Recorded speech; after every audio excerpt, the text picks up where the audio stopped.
Hi everybody. Today, we're going to talk about the battery management system for lithium-ion battery packs.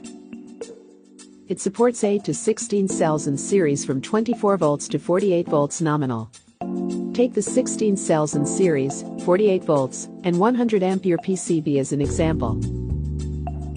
This is the connector for data collecting cable, and the diode and resistor for cell balance. This one, transformer to provide the DC power supply to the chips. Then the communications section, and storage and clock section. 300 ampere and 75 millivolt shunt resistor. Measurement accuracy within 0.5%. MCU. Analog front-end ICAFE. External switch connector. LCD screen connector. Current limiting section. Optional heating section. Charging and discharging MOSFET and MOSFET drive. This one for communication between battery and inverters. With CAN bus interface. Operating at baud rate of 500 kilobits per second. And RS-232 RS-485 optional. RS-485 interface for communication between parallel battery packs and upper computer system software. 4 capacity lights, 1 running light, and 1 alarm light. The IP switch. For pack address setup. Reset button. Pre-charge circuit. Inductance. For current limiting circuit. Capacitors. Battery for clock. Aluminum sheet for heat transfer. Now, let's take a look at how the BMS manages and controls the battery pack. Voltage monitoring. Through the wire harness connected at the positive and negative terminals of each cell, AFE gets the individual cell voltage and pack voltage, and transmit the data to the MCU in real time. The MCU reads the individual cell voltage and pack voltage values. If the individual cell voltage or the pack voltage exceeds the overvoltage warning threshold, whichever comes first, MCU will transmit the warning signal to inverter and ask the inverter to decrease the charging current to 10 ampere via CAN bus.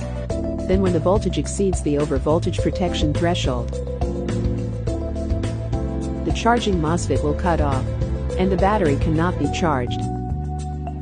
To avoid damages caused by the malfunction of charging MOSFET, if MCU detects the voltage value as 30 mV exceeds the overvoltage protection threshold, MCU will ask the inverter for a charging current of 0 ampere until the voltage value recovered. If the individual cell voltage or the pack voltage is lower than the under-voltage warning threshold, whichever comes first, MCU will transmit the warning signal to inverter and ask the inverter for a 0 ampere discharging current, so as to keep the battery from worn out. If the voltage value is lower than the under-voltage protection threshold, whichever comes first, the discharging MOSFET will cut off. Cell balancing.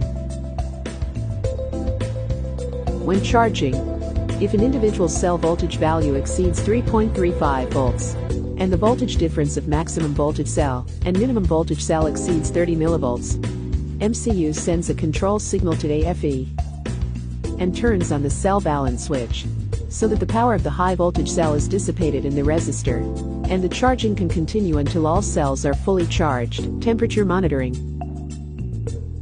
When charging, if the cell temperature, ambient temperature, or PCB temperature exceeds the high temperature warning threshold, or is lower than the low temperature warning threshold, MCU will transmit the warning signal to inverter and ask the inverter to decrease the charging current to 10 ampere via CAN bus, so as to make the temperature recover to normal.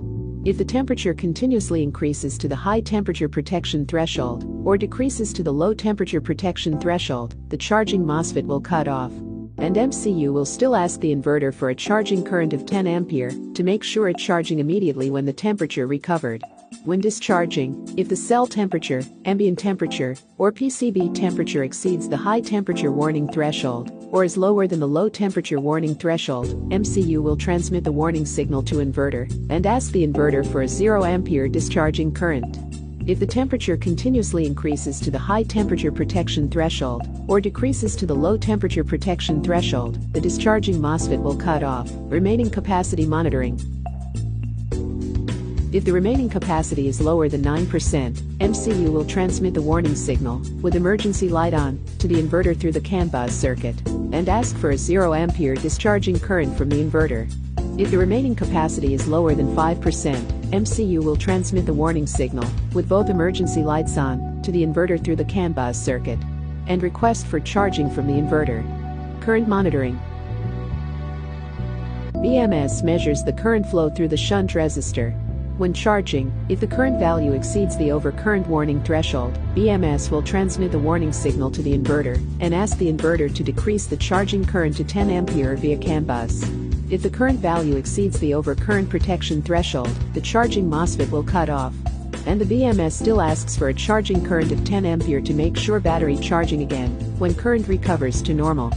When discharging, if the current value exceeds the overcurrent warning threshold, BMS will transmit the warning signal to the inverter and ask the inverter for a 0 ampere discharging current via CAN bus.